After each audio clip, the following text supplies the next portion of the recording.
आदरणीय आमाबाउ तथा दिदीबहिनी दाजुभाइ सबलाई शुभ बिहानीको शुभ नमस्कार।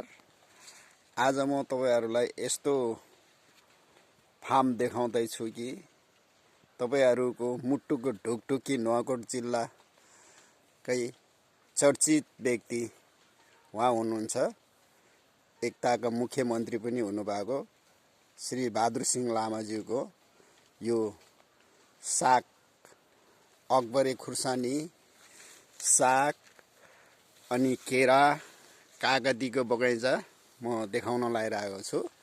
यो अकबरे खुर्सानी अझै फलिरहेको छ है यसरी फलिरहेछ।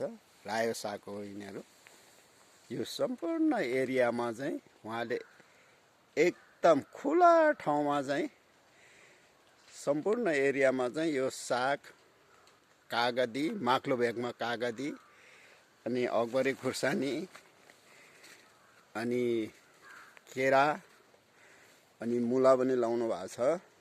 उहाँले चाहिँ कृषकको छोरो भएर राजनीति मात्रै नगरेर उहाँले चाहिँ आफ्नो पुर्खाले गरेको खेतीलाई पनि एकदम चासोपूर्वक रूपमा चाहिँ अब नेपाल कृषि योग्य देश हो भनेर चाहिँ उहाँले चिनाउनको लागि चाहिँ यो सन्देश सबै नेता कहाँ पुगोस् भनेर चाहिँ उहाँले एकदम मेहनतका साथ मान्छे राखेर यहाँ चाहिँ फर्ममा एकदम व्यवस्थित तरिकाले कृषि गर्नुभएको छ।